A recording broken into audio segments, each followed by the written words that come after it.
Now, diba? Next. I-compare nga lang natin, kasi kanina kasi nabanggit mo na si heparin. Tama? Tapos, ang nangyari, kinompare yan kay Coumadin.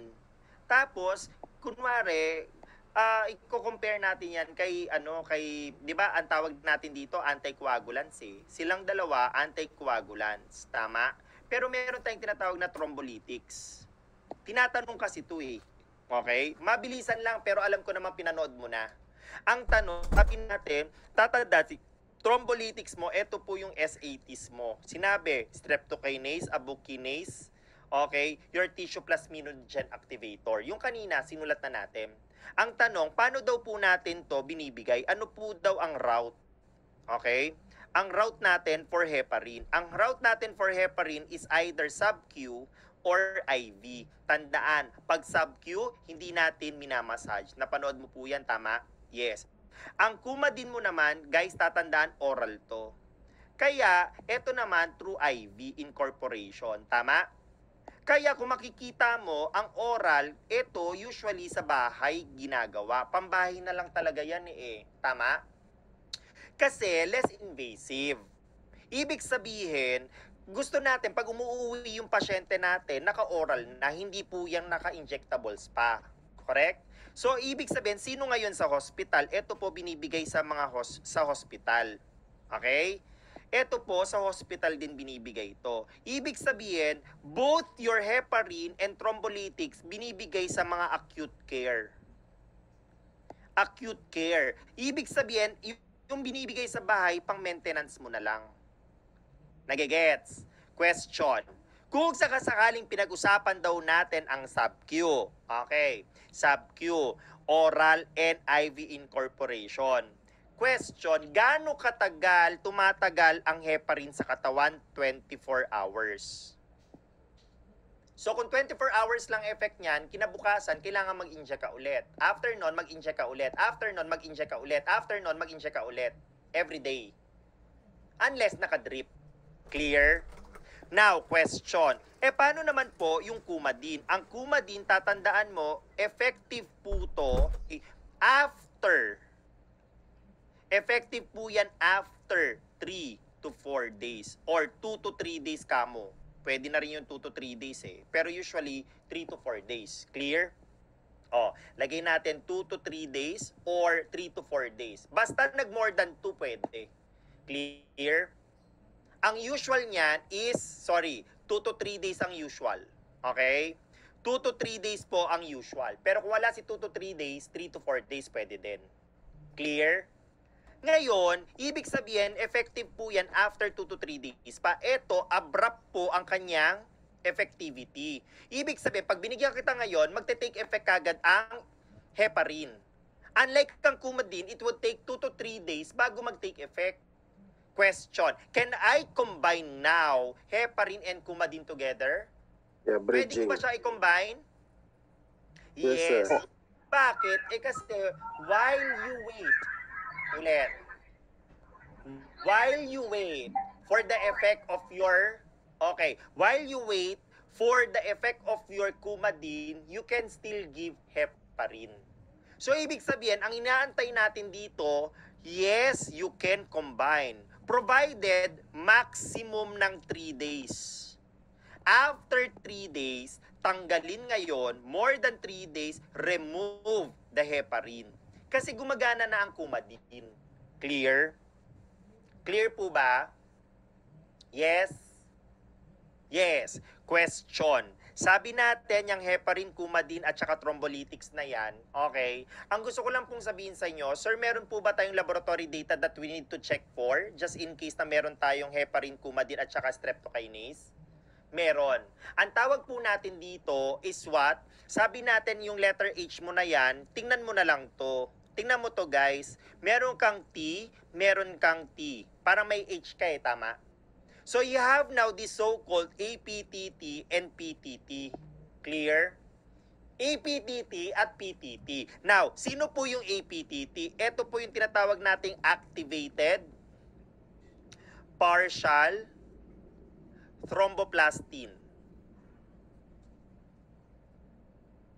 Time. Clear? Activated partial thromboplastin type. Ito naman, partial thromboplastin type. Tinanggal mo lang yung activated na term. Clear? So ito, check yan. Same pa rin. Clear? Ibig sabihin, yung letter H, nakikita ko, pang heparin. 'Di ba? Parang TT eh. TT parang H. Ito naman si Coumadin, ano ang pinapacheck natin dito? Kung nando na yung double T, ito yung single T. Ito ang tawag natin prothrombin time.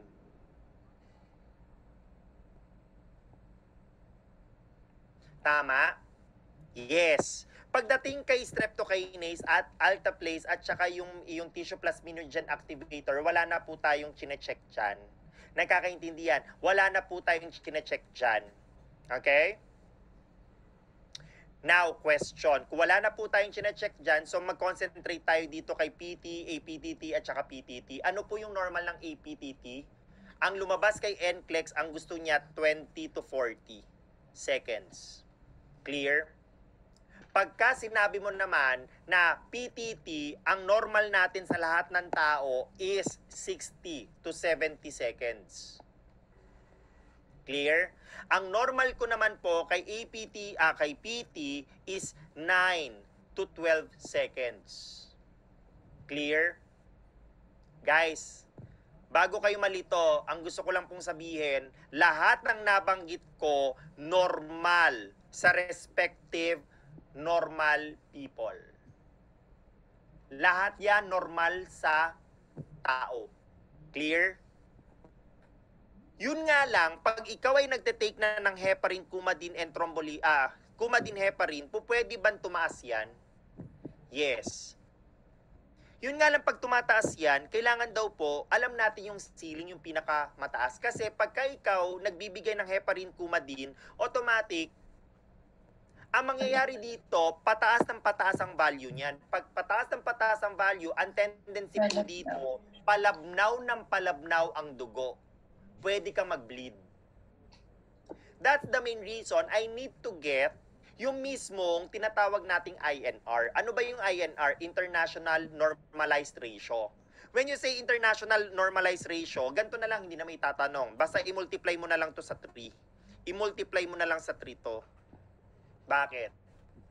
Yung pagka minultiply ko yan sa 3, ang inaabangan ko yung highest value according to NCLEX.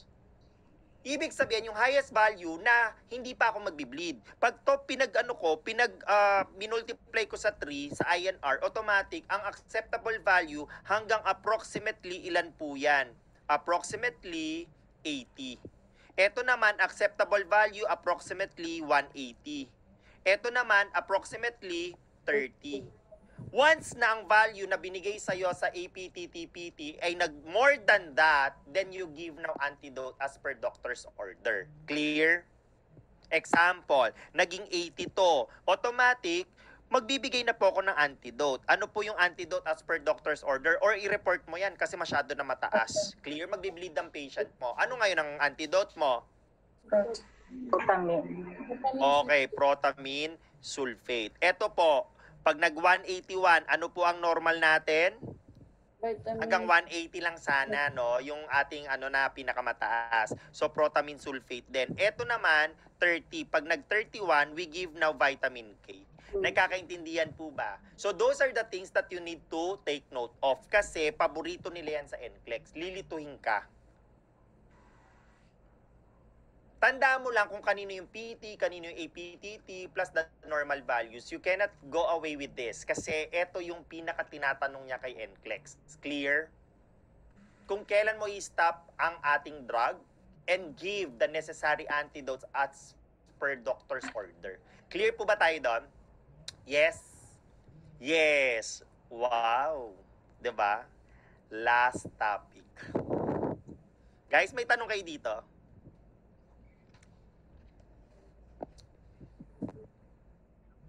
May tanong po ba? Parang paumaga na po dito, sir. Kaya nyo yan. Binigyan ko ba kayo ng stress? Kailangan kasi bibigyan kayo ng konting stress para, ay, nagising ako, wait lang, magsusulat ako. Di ba may ganun eh? Alam mo mga parang mga toddler, kailangan paluin pa sa puwet eh. Di ba? Sabi niya, sir, kasi parang, inadequate na yung brain cells mo. Alam mo,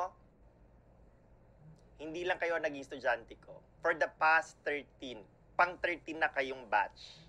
For the last 12 batches, yan ang unang-una nilang reklamo. Pero ba't sila pumasa? 'Di ba? Kasi, ang gagawin natin, sasanayin natin ang brain cells natin na ganyan mag-isip. Na kahit hapon na, kaya pa. Clear? Kaya nga nagpapatawa ko minsan eh. Pero minsan, pagagalitan ko kayo. Tama? Kasi ganun din yun, parehong stress din yun. 'Di ba? Nagigising. Sabi, hayop ka. Kinabahan ako sa'yo kanina. Kala ko nagagalit ka na. 'Di ba? Ito naman. Oh. 'Di ba? Walang personalan, trabaho lang. And remember, you mean business to me. Let's talk about the last topic. Okay? Yung pinaka-last topic natin, yung ating peripheral vascular diseases. Okay? Kasi 'di ba, yung cardiovascular, meron kang blood and pwede kang blood vessel and the heart, 'di ba? Cardiovascular system yun eh. So, tapusin na natin pati yung blood vessel. So, pagka blood vessel, bibilisan ko lang po to. Gusto ko lang pong sabihin sa inyo, peripheral vascular diseases, peripheral vascular diseases. Pag sinabi po natin peripheral vascular diseases, gusto ngayon, tandaan meron kang tinatawag na mga ugat. Okay? Yung mga ugat mo po sa katawan, dalawa po ang itsura niyan. Meron ka po pong tinatawag ditong arterial.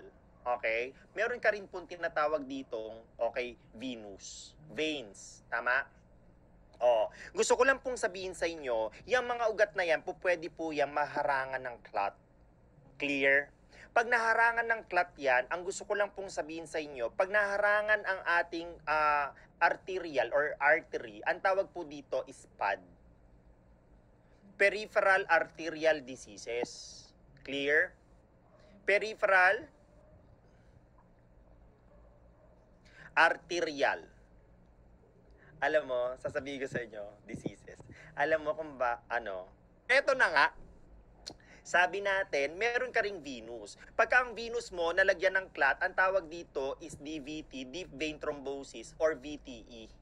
Okay? Pwede itong tawag, deep vein thrombosis, or pwede rin namang venous thromboembolism. Okay? Embolism. O guys, gusto ko lang pong sabihin sa inyo na ang nangyari lang po dyan, may clot. Ang gusto ko lang munang sabihin sa inyo, ano ba purpose ng arteries? Ang artery po natin, tatandaan mo, brings ngayon oxygenated blood from the heart down to the extremities. Ibig sabihin, yung oxygenated blood mo, dadali niya sa extremities. Clear? Once na yung blood mo ngayon na utilize na ng katawan, ang gagawin ngayon, yung vein mo naman ngayon, ang gagawin naman ngayon, ng vein mo naman, ibang kulay. Gusto ko blue. Yan. Okay. Yung vein mo naman, ang gagawin naman ng vein mo is i-collect niya lahat from the extremities, ibabalik niya sa puso para ma-oxygenate na naman. Tapos, iikot na naman yan. Iikot na naman yan, papunta dito na naman. Tapos, iikot na naman yan, papunta na naman dito. Nagkakaintindihan?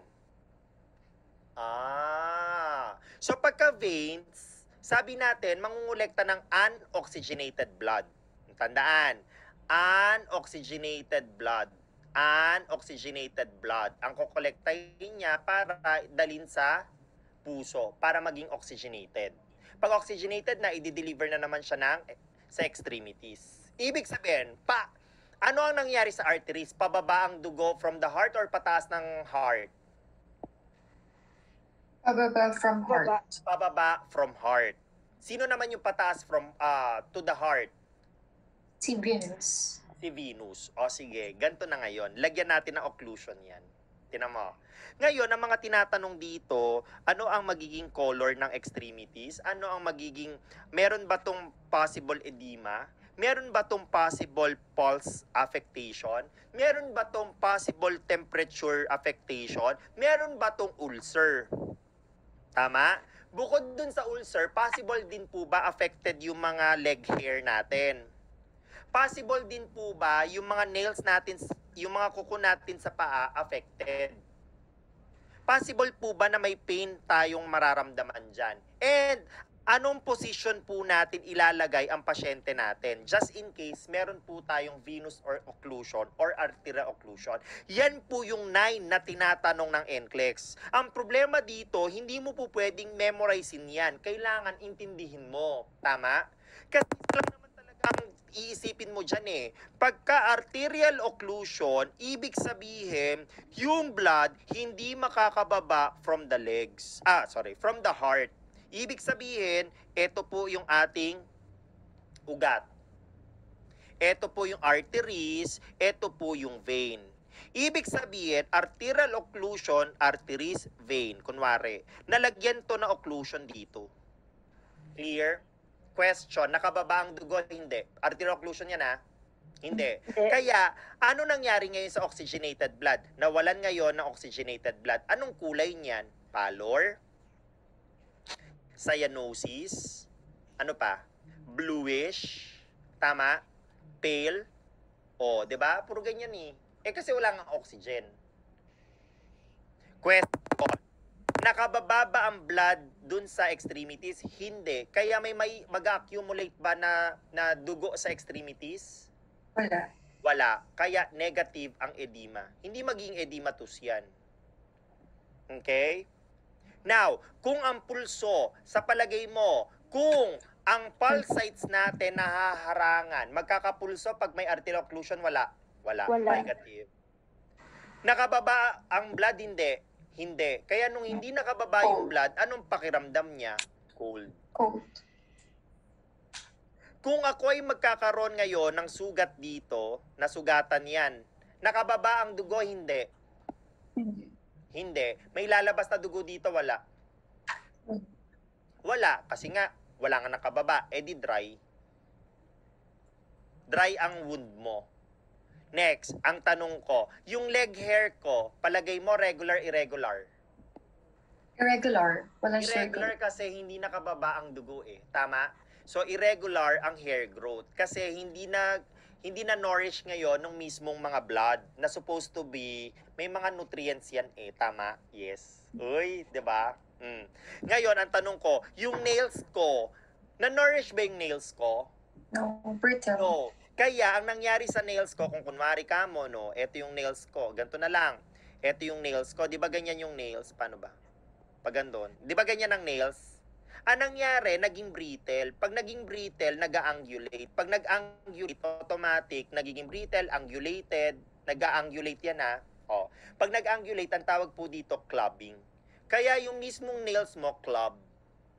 Clear? Yes. Brittle yan ha. O. Now question, may pain ba akong nararamdaman dito? Again, may oxygen, wala ang extremities. Wala.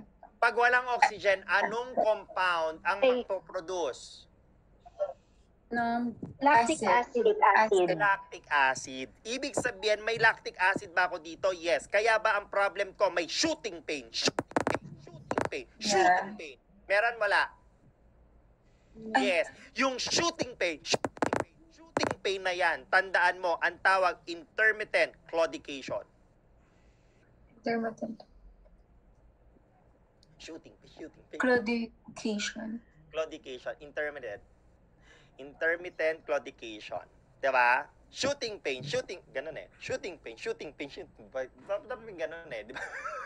May So, style- same lang siya sa shooting pain, sir.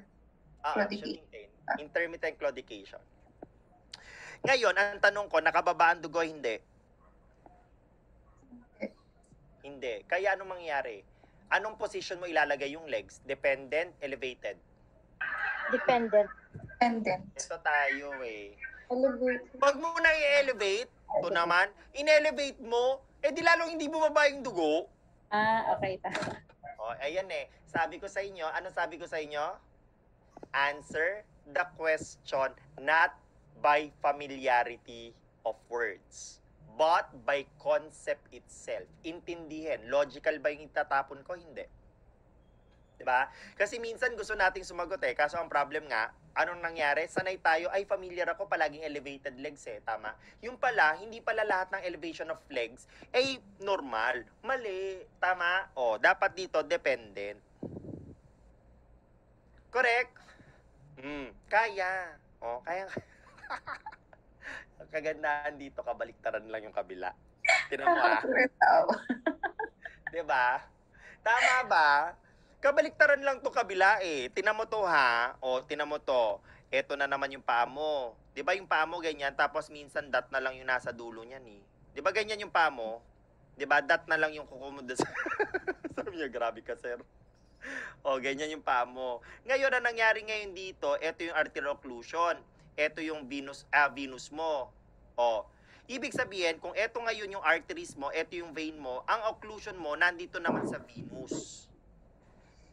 Kaya ang tanong ko, nakakababa ba ang dugo? Oo, ang problema ko, hindi siya nakakataas. Hindi siya nakakabalik. O, hindi siya nakakabalik. Kaya nga, magbabaliktad lang yan, nakababa oxygenated blood, edi redness. Redness,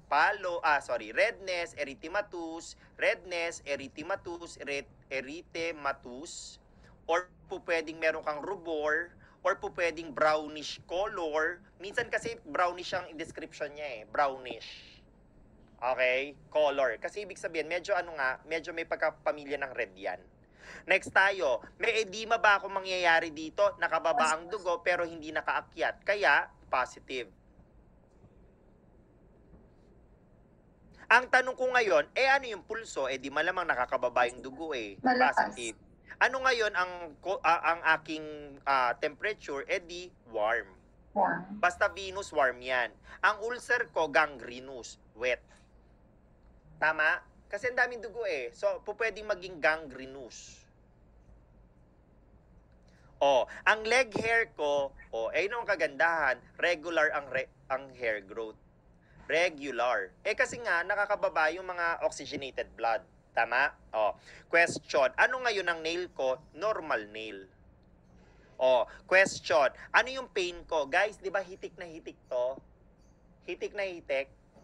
Yung mismong yung dugo mo nag-ipon dito? Wala Grabe. namang pain yan eh. Kasi may oxygen eh. Ang problema mo dito, ipipress mo to. Pag prines mo to, may cramping. Yung cramping, considered as Homan's sign. Clear? Considered as Homan's sign. Cramping upon pressing. Okay? Cramping upon pressing. Clear tayo doon? Yes. Now, question. Anong position ko? Nakababa ang dugo? Hindi. Nakababa. Nakaakyat ang dugo? Hindi. Hindi. Hindi. Kaya dito ka mag-elevate. Ayan. Tama. Di ba? Correct? Correct ba? Kaya pa? Kaya pa? Sige, tapusin na natin tong araw na to Tapos exam na. Ngayon, ang exam, isa lang po ang pinapanood na Q&A. The rest of the Q&A, dito natin gagawin. So mag-exam ka 30 minutes, tama? Yes. Sige. Ngayon, question. Ano-ano yung mga PVDs natin? Isa-isahin po natin ha. Meron ka pong tinatawag dito na Buerger's disease. Meron ka po tinatawag ditong na Raynaud's phenomenon.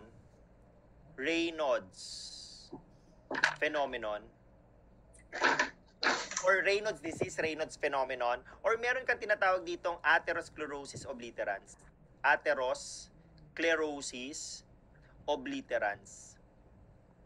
Question. Si Buerger's disease, ano naalala mo pagka may Burger King? Lalaki, babae? Lalaki. Lalaki, kaya prone to sa lalaki.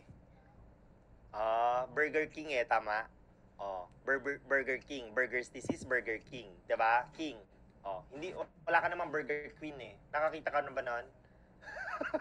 Burger Queen. Wala na tayong ganun eh. Ngayon, ang tanong ko, paano yung Raynaud's phenomenon? Ang Raynaud's phenomenon, pwede ko bang sabing Raynaud's phenomenon? Pang Reyna? Female. Female yan. O, female. Raynaud's phenomenon eh. O, di ba? Female. Ito naman, kanino, both male and female to. Nagkakaintindihan. Pero pagka pinamilian ka, di ba? Ito common kay both male and female. O, pero both male and female, pero mataas pa rin naman po talaga ang male. Clear? Bakit? Mamaya sabihin ko sa'yo ha. Tingnan mo to. Puntahan muna natin si Berger's disease. Sabi niya, parang nilito mo kami dun sa both male and female pero mas common sa male. Eh di sige, gawin na nating male. Kasi yun ang nakalagay kay NCLEX eh. O sige, sabihin na natin male. Mas mataas sa male. Okay? Ngayon, ang tanong natin, pagka ito si Berger's disease, tatandaan, ang problem mo kasi dito, nagkakaroon ka talaga ng inflammation because of smoking. Pag ito related sa smoking, ito ngayon related to exposure to cold, ito naman po, related naman po sa fat intake, fat deposits. Tama? Yes.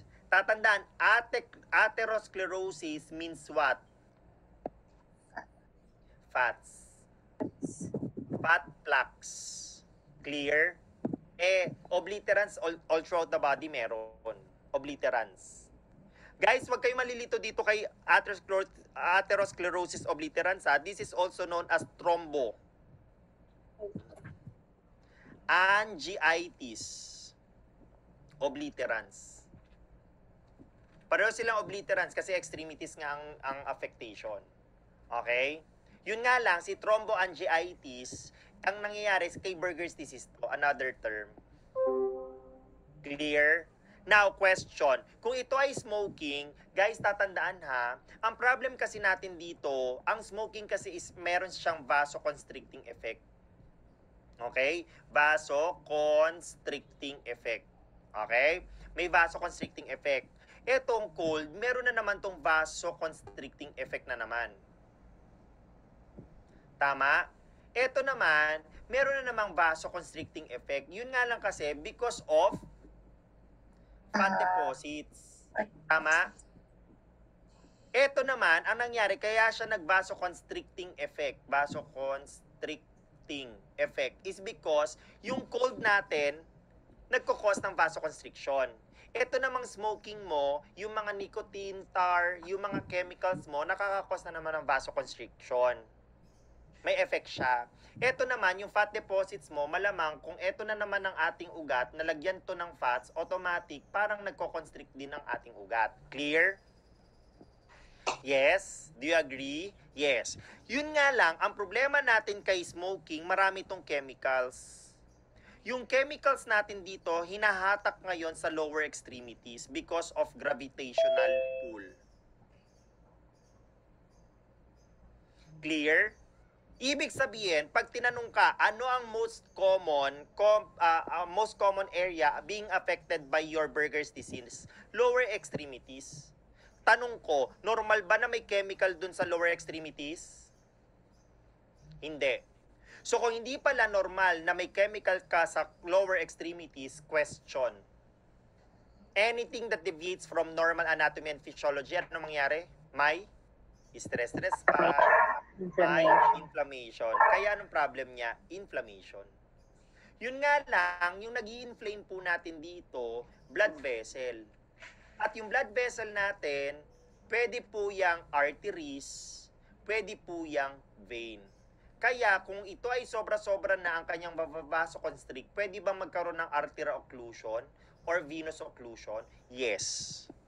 Ibig sabihin sa Berger's disease, hindi pala siya arterial lang, pwede rin palang ang ating venous. Yun nga lang, mas masakit kasi si arterial occlusion kaya more significant sa kanya. 'Di ba may shooting pain? Clear? Kaya mas significant ang arterial occlusion signs and symptoms pagdating kay thromboangiitis obliterans. Clear? Okay tayo doon. Pero hindi ko sinabing walang venous occlusion Now, paano naman po kung sakasakaling ito naman po si Raynaud's phenomenon? Dahil sa cold environment, meron tayong dalawa. Okay, na vaso, mga ugat. Meron tayong arteries, meron tayong vein. Sino ang pinakamataas ang ano dyan?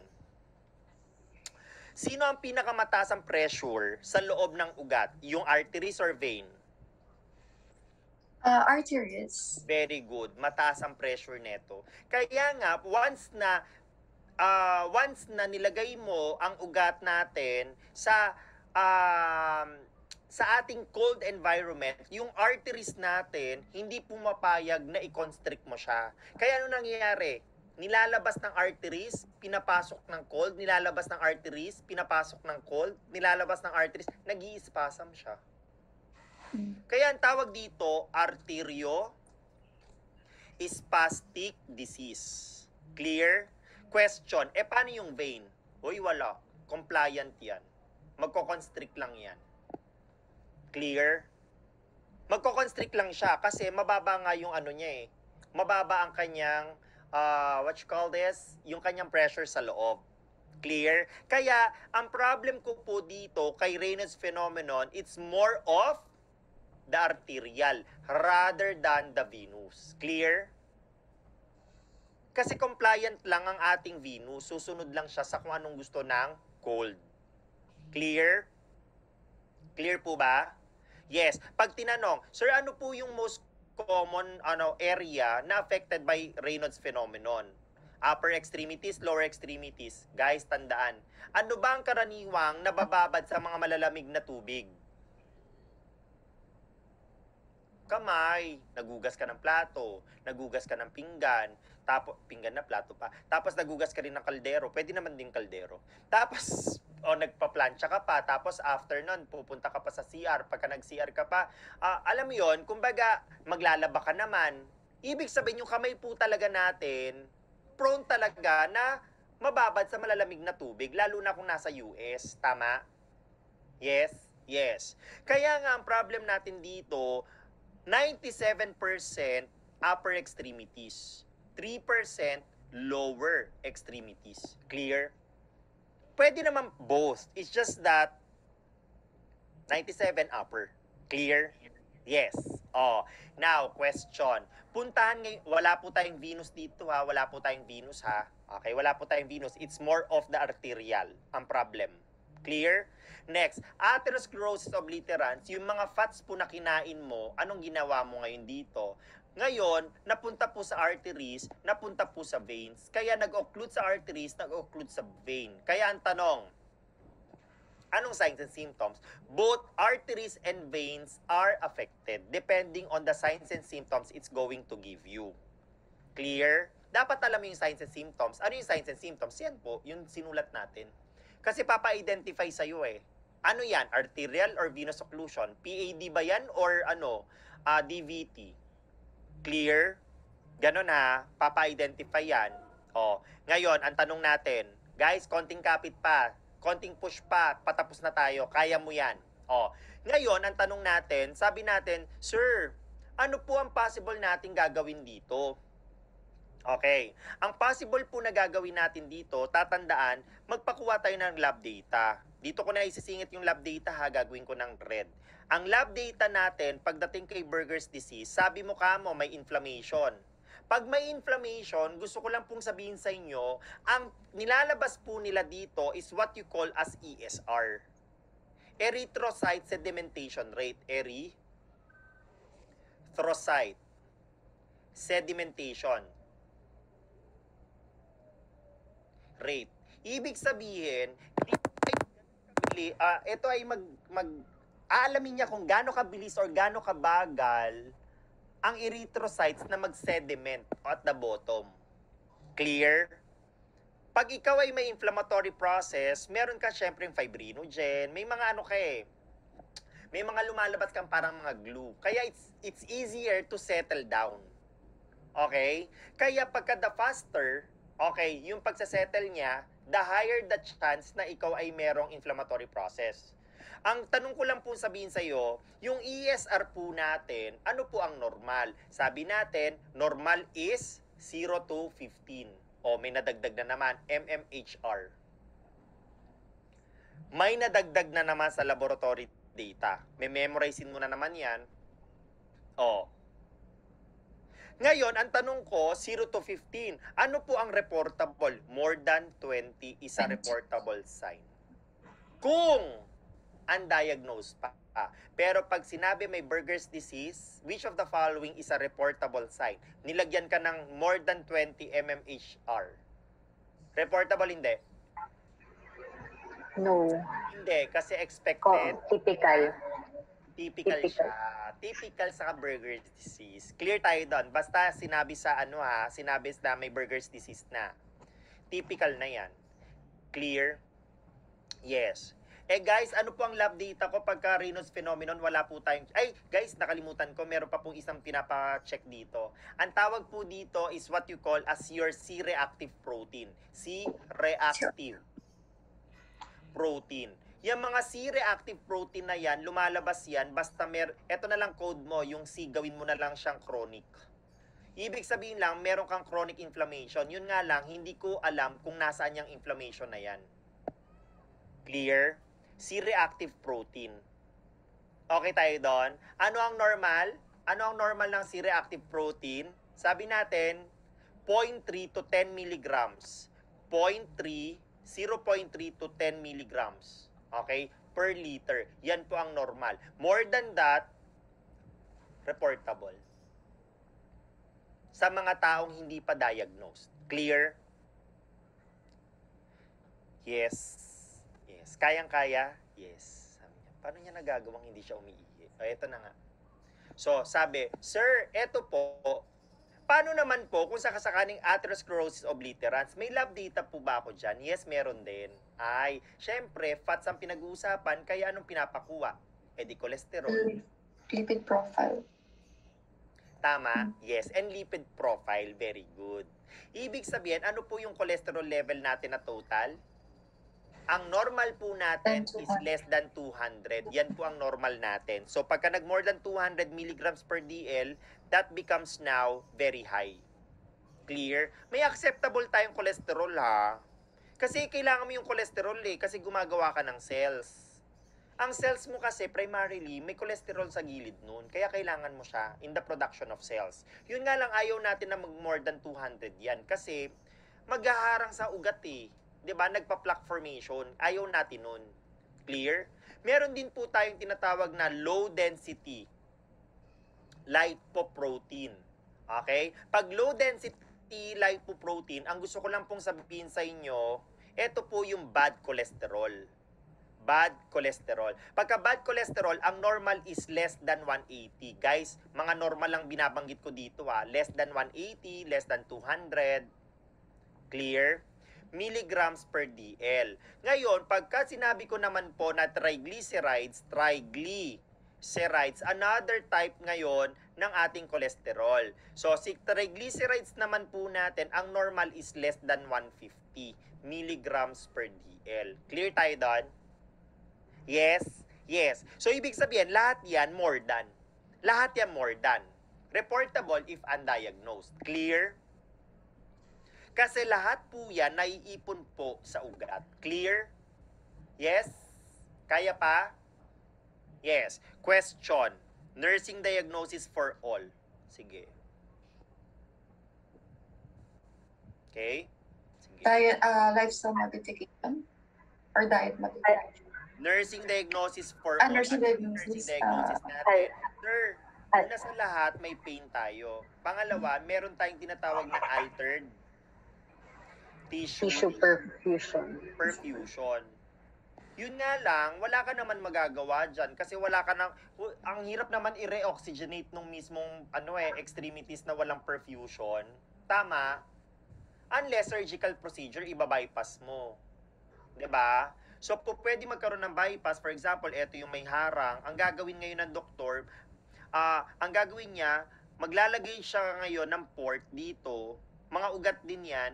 Tapos, iba-bypass niya yan. Para nababypass niya yung area na walang, na walang oxygen. Ganyan ang gagawin niya. Ugat din to Tama? Bypass graft ang tawag. Clear? Pwede yan, kaso it would take some time. Kaya, kung wala ka tayong magagawa dito, except for that one, ang gawin natin, mag-focus tayo sa pain. Tama, mali? Wala ka palang magagawa. Di let go na. Tama? Yes. Oh, now, question. Sir, sorry. Hindi yan makaka-help. Ay, hindi makaka-help yung parang sclerotherapy is mga spider veins. Wala yun. Wala, hindi mo naman po pwedeng lagyan Walang yung, problem ng concentrated sodium solution eh. Kasi yung sclerotherapy, ginagamit natin yan for spider veins. Ibig sabihin, small blood vessels lang ang pwedeng i-target nun. Hindi pwedeng large blood vessels. Kasi ano ba ang component ng sclerotherapy? 50% salt solution yon. Pag pinasok mo yung 50% salt solution, doon sa mismong veins mo, yung mga maliliit venules, yung mga capillaries venules, ang gagawin, i-dehydrate niya yung area na yun. Ganon. Kasi hypertonic solution yun eh. Shrinks the cells. Kaya nasisira yung ugat. Na-try nyo na ba yun? Yan, ginanon ako ng sister ko eh. Kasi yung sister ko, ang practice niya kasi, aesthetic, doctor. Aesthetic doctor siya. Hindi na siya nagtuloy sa dermatology, pero aesthetic doctor siya. Ang dami niya mga trainings and seminars na inattendan. Tapos alam mo ba, siya yung gumagawa, uy John, halika, botox kita. Uy John, halika, kita. Tanggalin ko yung mga ugat mo na makakapa. Yung mga spider veins mo. Ganon. Siya, libre. Nililibre niya ako. Sabi ko, thank you ate. Tapos ako naman lilibre sa kanya. Halika na nga. Saan tayo pupunta? Saan mo gusto? Yung mga tipong ganon. Uy, super love na love ko yun. So, lahat ng hinihiling niya sa akin, hinihiling niya sa akin ngayon. Sabi ko, puputi yung buhok ko dito eh. Pero hindi mapagbigyan kasi super love ko itong kapatid kong to eh. 'Di ba? Mas matanda sa akin. Siya? Nasa 45 years old na. Ako 40 eh. 5 years ang gap namin. Half sister ko siya pero kami super close. 'Di ba? Ever since ng pagkabata. O 'di ba? Ganon. Kaya every time na nakikita kong pumapasa kayo, natutuwa ako. Bakit? Kasi meron akong ibibigay sa sister ko. Kasi gusto ko masaya din siya. 'Di ba? Ganun yun eh. Kailangan may inspiration ka sa buhay para alam mo na gusto mong gawin ng isang bagay. Sino ba inspiration nyo? Para kanino ka bumabangon. 'Di ba? Sabi na Skyflakes. Nescafe. 'Di ba? Nagpa-plug. O eto na nga, tapusin na nga natin 'to. Ang dami kong alam eh. O eto na ba? So, sinabi natin Buerger's disease, okay, Raynaud's phenomenon, Raynaud's phenomenon, at saka atherosclerosis obliterans, tatandaan, sa diagnostic test natin, tatandaan pare-parehas. Yung diagnostic test natin yan, ang gagamitin natin, Doppler ultrasound. Doppler. So, ibig sabihin, yung Doppler ultrasound na to, gusto ko lang pong sabihin sa inyo, na ito ngayon, yung ating this would now determine yung constriction. Okay, constriction. Madedetermine niya rin yung dilation. At madedetermine niya rin ang obstruction kung meron man. Pero, anong ginagamit niya? Sound waves. Sound waves. Clear? It would now make you, kasi ultrasound nga, di sound waves. Tama? Oh. So, this would now be a diagnostic procedure that would make utilize of the sound waves to determine the constriction, dilation, and obstruction. Now, ang tanong ko, ang problem natin dito, imaging to, di ba? To gather images. Yes, imaging yan. So, ibig sabihin, it could now gather images. Ang tanong ko, doon sa ating, kung nakaka-gather pala to ng presence ng constriction, ang kailangan ko po ba dito, magbigay ako ng health teachings that they need to avoid these materials prior to the procedure? Yes. Bakit? To prevent false positive reading. Ano ngayon ang bawal? Bawal po ang caffeine kasi ang caffeine po natin, ito po ay constricting agent. Tama? Tapos, sabi natin, bawal din po ang smoking. Bakit vasoconstricting na naman? Gaano katagal, sabi ng NCLEX, 24 hours prior to the procedure. Clear? Yes? Yes. To prevent false positive reading. Yan po ang lumabas kay NCLEX. Clear tayo doon? Yes. So, what will now be our main goal? Again, yung nursing diagnosis mo is the problem, kaya ang goal ko is to decrease the pain. Tama ba yon? And how am I going to decrease the pain? Ano po ang management natin dito? Ang management natin dito, nursing management natin, number 1 is to decrease the pain, to provide rest to the patient. Tama?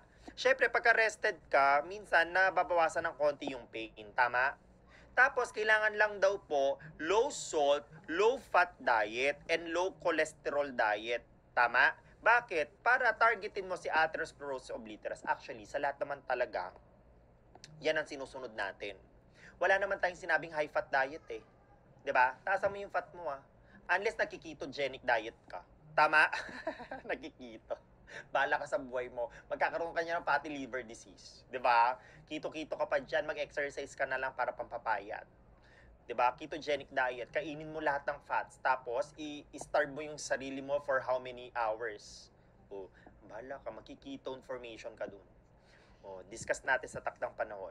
Pag sinabi mong low salt, low fat, low cholesterol, hanapin mo lahat ng niluto ng walang mantika. Maganda yon. Okay? So, for example, spaghetti. Spaghetti ba madaming mantika, konting mantika? Konti. Ay, may mantika, wala? Meron. Meron. So, out yan. Kasi ang spaghetti mo, oo nga, pero still, meron dapat pa rin wala. mantika. Di ba dapat walang mantika? Yes. Kaya nga sabi natin, paano yung hamburger? Madami. Paano kung Bawal. Siyempre, bawal kasi may mantika na naman niluto. Paano kung sinabi ko hotdog? Bawal po. Bawal. French fries. Bawal. Sabi ko Unless otherwise specified air fried Baka Air mamaya sinabi air fry 'Di ba? Tantanan mo ko Ang pinakamaganda dito, yung mga air fried, ano pa? Meron kang mga broiled, grilled, okay, and boiled. Stewed. Tama? Yes. So, ibig sabihin, yan lang ang mga gusto natin. And aside from that, sabi natin, gusto daw po natin, as much as possible, lean meats ang ginagamit na kinakain natin para prevention of fat intake. Tama? Yes. Ngayon, pag pinag-usapan naman yung decrease ang salt, syempre, ang ina-avoid natin dyan, yung PMS. Ano po yung PMS? Ito yung mga processed milk products and salty food. Nagkakaintindi yan? Yes? Yes. Last 15 minutes, di ba? Sabi sa'yo, 1 hour yan Pagka-processed, sabi natin, milk ba yon? Yes. Pag sinabi nating salty, kasama na rin po ba yung mga processed na yon? Yung milk kasi mataas sa salt yan mataas yan sa sodium. Hindi mo man nalalasahan, may sodium yan. Ang tanong ko, kung processed ang pinag-uusapan natin, processed milk products, naiwan yung ED. Okay, processed. Ito po yung mga pwede ko po bang tawagin ng mga sausages? Yes, nasabi na po natin yung mga sausages natin yung mga bologna, yung mga frankfurters, bratwurst, yan. Okay? Yung mga Italian sausages, yan. Beef jerky, yung tapa nila dun sa US, beef jerky ang tawag. Tapos, yan din po yung mga merong seasonings. Basta may seasonings, bawal. Bakit? Kasi lahat ng mga seasonings, mga sauces, matataas po sa salt yan. Clear? In short, mga may lasa. Ganon. Sama naman, blood diet. Diba? Blood diet pala. Next, 1 and 2. Ang 3 po natin, ano po ang gagawin natin? Positioning. And how are you going to position yourself? Depending on the signs and symptoms. Diba? Siyempre, ano ba? Ano ba to? Redness bang meron or pallor? Oman signs ba or intermittent claudication? Meron bang dry or wet ulcer? So, depending ngayon sa signs and symptoms, dun mo ipoposition whether elevated or dependent. Sorry po. Dependent. Tama ba yan? Yes. Now, ano po yung ating magiging meds? Ang meds po natin dito, syempre, ang problem natin most of the time is vasoconstriction. Tama? Kaya, magpapabigay po ako, gusto ko lang po sabihin sa inyo, pag vasoconstricted po ba ang ugat, mataas ang BP mo or mababa? Mataas. Mataas. Kamag-anak yan. Mas may problema ka dyan sa mga PVDs na yan, mataas ang BP mo. Promise. Kaya karaniwan, binibigyan po natin to ng mga anti-hypertensive drugs. Primarily, meron ka pong tinatawag dito, meron ka pong tinatawag dito na ACE inhibitor. meron ka rin pong tinatawag dito na ARB. Okay? ARB. Meron ka pong tinatawag ditong alpha blockers, beta blockers, calcium channel blockers. 'Di ba? At meron kang sinatawag ditong sodium channel blockers. Sodium channel blockers. Ito po yung procainamide na tinatawag. Pero hindi naman talaga natin siya karaniwang ginagamit. Ito, hindi natin siya karaniwang ginagamit. Si procainamide. Clear? Ito po, nasa assignment nyo na to eh. Tama? Natapos nyo na to eh. Na-memorize mo na nga ata yan eh. 'Di ba? Oh, so yun na lang po tayo. Next po tayo. Aside from that, sabi natin, ano po ang unang-unang chine-check basta antihypertensive drugs? Malamang BP. Huwag ka na maghanap na kung ano. Yan ang initial mong i-check. Pag ikaw ay magbibigay ng antihypertensive drugs, huwag kang kung saan-saan pumupunta kasi antihypertensive drugs nga yan. Clear? Yes. Pangalawa, sir, pwede rin po ba akong magpabigay dito ng tinatawag nating anti-lipemics? Yes, anti-lipemics? Yes. Yung anti-lipemics mo na yan, ito po yung mga nag-end po or nag-end po yan sa mga tinatawag nating vastatin. Okay? Basta narinig mo vastatin, atorvastatin, simvastatin, lovastatin, okay? Rosuvastatin, automatic, lahat ng mga vastatin, eto na lang ang tandaan mo dyan, okay? Yung vastatin, clear? Tatandaan mo, this decreases now cholesterol. Tama? Yes. Ngayon, ano ang mechanism of action pagka pinag-usapan ng mga anti-lipemics? O, tingnan mo to guys. Alam ko pagod na yung utak nyo, pero kaya nyo yan. Naniniwala ako sa inyo guys. Okay? Konting push na lang to. Correct? Yes. Ngayon, ang tawag na, tatanda mo pagka anti-lipemics, nagko-command siya. Okay, tatandaan. Nagko-command siya kay liver na wag mag-produce ng bile. Talaga? Oo. Ibig sabihin, pagka walang bile, walang may emulsify na fats. Pagka walang na-emulsify na fats, walang fats, okay? Walang fats na nabobroken down into pieces, walang nagiging molecular pieces na fats.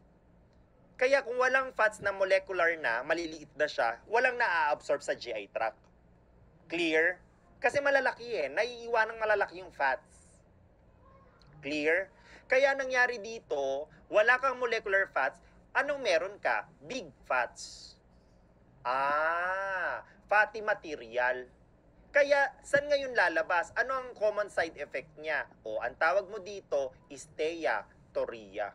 Ibig sabihin ni steatoria, meron kang fatty fecal material. Fecal material. Nire-report hindi. Hindi, side effect eh. Side effect eh. 'Di ba? Side effect hindi priority. Yes. And tandaan mo, basta meron kang mga fats sa tiyan, it can cause constipation because it delays gastric emptying. Tama? Mas mabagal ang tiyan pagka may fats ang tiyan. Clear? Question. Sino po nagpo-produce ng bile? Liver. Kaso, gusto ba ng liver na utusan siya na wag mag-produce ng bile? Hindi. Kaya, eto, magde-deviate ngayon sa normal. Pag nag-deviate, namamaga. Kaya possible ang hepatomegaly. Clear? Yes? So, ibig sabihin, pag nag-hepatomegaly, possible po ba na sisira liver? Yes. Kaya nga ito ay hepatotoxic. Kaya pagka hepatotoxic ang isang bagay, hepatotoxic. Pag hepatotoxic ang isang bagay, we need to check for LFT, primarily the AST and ALT. Ano pong normal? 8 to 40 liters. Units per liter. Tama? Yes. Guys, okay na? Nagets? Sige. Last 9 minutes. Guys, natatandaan mo ba yung sinabi ko sa inyong venous thromboembolism at saka DVT? Guys? Yes. So yung DVT mo, and ganito lang to, madali lang. Pag sinabi mong VTE, superficial. Pero para mga clots yan sa ugat. Ito naman si DVT, deep. So for example, ito daw yung paa mo. Kunwari, ito yung buto mo. For example, meron ka mga superficial na ugat dito. Yung superficial na ugat mo, nagba-branch out yan. Magba-branch out yan, papunta yan kung saan-saan tama? Ganon. Pagka dito mo lang nakita yung clot, anong tawag? VTE. Pag dito mo nakita yung mga clots, DVT. Tama? Pero parehas yan, delikado. 'Di ba? Kasi once na natanggal yan, automatic, lahat ng mga yan, pwede yung mga clots na yan, pag natanggal, magsisirculate, pwede mapunta sa brain, pwede mapunta sa heart, pwede mapunta sa lungs, pwede mapunta sa kidney, pwede mapunta sa another extremities. 'Di ba? Kaya nga, sabi natin, tandaan, pag na-diagnose ka na with you having na VTE, DVT, kailangan daw po naka-bed rest ka. Clear? Kailangan naka-bed rest ka. And do not massage the area. Okay? Ang do not massage, do not exercise. Yan, kasi pag na-exercise, ang problem dito, baka ma-dislodge. Sir, anong gagawin ko dyan? Ang ginagawa dyan, kung mga malalaki na yung clots, hindi na talaga kaya ng thrombolytics, hindi kaya ng thrombolytics. Ang ginagawa na dito, thromboembolectomy. Tinatanggal. Thromboembolectomy. Okay? Tatandaan na isa surgical procedure na tatanggalin ang thrombus. Clear? Yes po tayo? Yes. Kaya nga, ang tanong ko, delikado ba ang ating delikado ba ang ating tinatawag na VTE? Yes or no? At saka DVT. Delikado, pwede nga ma-stroke Kaya anong gagawin ngayon natin? Ang gagawin natin, mag-a-apply tayo ng... Nasaan na yun? Ito na. Ito na yung last slide. Promise. Promise 2 times, cross my heart, hope to die. Ayoko na nga na hope to die, uso COVID, di ba? Baka mamatay ako. Paano kayo? Di ba? Paano ko kayo tuturuan kung natigpas ako? Uy, pagpipray nyo naman ako na sana umaba pa yung buhay ko. Di ba? Kasi baka mamaya matigpas ako. Sayang naman yung binayad nyo. Diba? Diyos. Yun pala yun, Hindi na pala maibabalik. Diba? Diyos, hindi naman ako mamatay kagad, diba? Ayaw nyo, pagka namatay ako, may bubulong sa gilid mo habang nag-extract ka. Letters yan, sagot. Checkan mo yan. Ekisan mo yan. Gusto mo ganon? May nagsasalita sa likod mo. Gago ka, sir. Baka magkatotoo yan, Takot ba naman ako? Ang tawag po dito, pneumatic. Okay, pneumatic compression devices. Pag sinabi mo po pneumatic compression devices, sometimes it is being called as sequential compression devices. Alam mo, parang BP cuff yan Yung itsura niyan parang BP cuff in real life. Ayan, ganyan. Pwede yan pampaa, buong paa, or pwedeng, tinan mo eto pwedeng knee-high Diba? Ay, sorry. Thigh pala to. Thigh high. Kasi hanggang thigh tama? Pwede rin yang knee-high. Kung mapapansin mo, meron din tayong mga preparation na knee-high. Ang tinatanong dito, sino ang mas effective? Guys, pagdating sa effectiveness, same ang efficacy niya. Same efficacy. Ang effectiveness, walang problema kahit knee-high, thigh-high. Yun nga lang, pagdating sa compliance, tandaan, yung compliance ng tao, mas compliant pagka naka-knee-high. Bakit? Kasi nga naman, mas nakakagalaw siya ng konti. Tama? Sino ba namimili? Depende kung anong available sa ospital. Minsan kasi ubos na yung mga stocks Kahit gusto ng mga pasyente, knee-high, wala naman choice. Kailangan ng PCD, meron lang yung long leg. Di yun ang papagamit. Gets?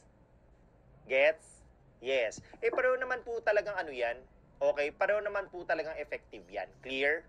Ngayon, ang tanong ko, sir, anong ibig sabihin sa arms pala meron din Oo. Etong sa arms, ginagamit to pagka meron kang lymphedema. Okay? Pag sinabi mong lymphedema, ito yung mga problems status post mastectomy, yung tinanggalan ng suso. Syempre, pag tinanggal yung suso ko dito, ang tendency, mamamaga muna. Pag namaga, maiipit niya yung mga blood vessel towards the arm. Kaya namamaga yung arm. Pumapangit ang venous return eh.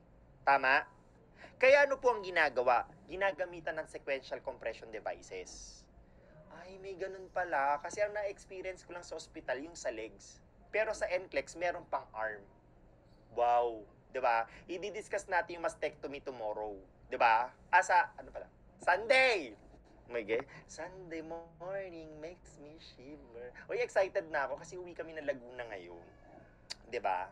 Alam mo naman, sabi ko nga ang unang-unang tinitingnan ko sa buong araw ko, paano ko tatapusin ang trabaho ko at paano ako magiging excited after nung mismong work natin. Tama ba? Ganon ba? Ganon? Yes! Kaya kailangan ba may energy ka? Go, go, go from 7 a.m. hanggang 7 p.m.?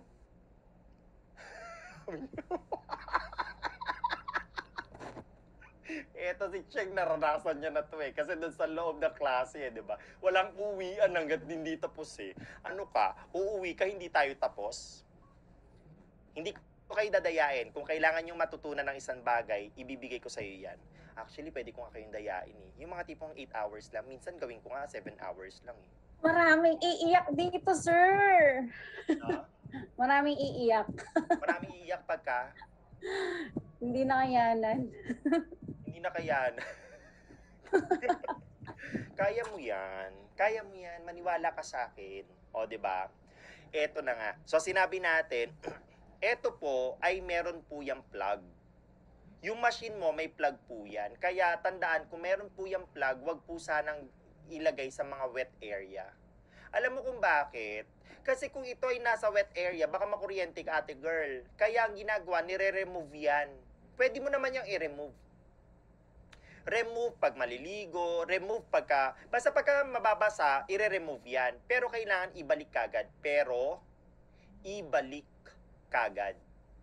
Okay? Pagka ipapabalik po natin kagad, tatandaan, okay, ay by the way, anong indication neto? Prevention of DVT Pero pagka meron ka ng DVT, bawal na to. Clear? Kaya kailangan ba Doppler ultrasound? Kailangan mag-Doppler ultrasound muna ha. Yes. Okay tayo doon? Question. So, ibig sabihin, pero kailangan ibalik. Pag more than 2 hours ka na natanggal, kailangan mo ng new doctor's order. Ibig sabihin, ino-order to? Yes, ino-order yan. Hindi ka basta apply ng apply niyan. Clear? Okay tayo doon? Yes. Question. Sir, mainit po ba yan pagka sinuot? Yes. Pwede po ba akong magkaroon ng perspiration? Oo. Pagka meron ako, tandaan na mainit yan. Pag mainit yan, pwedeng magpawis. O, anong gagawin pagka mainit? Eto po, mayroon ka ditong cooling button. Cooling button. Ibig sabihin, ang gagawin niya, magsusupply siya ng medyo malamig na hangin. Clear? O, 'di ba? Advance. O. Now, ang tanong, sir, paano kung nagpawis na? O, pwede kang gumamit ng cornstarch. Ano ba yan? Cornstarch. Yan, ganon. Cornstarch, ganon.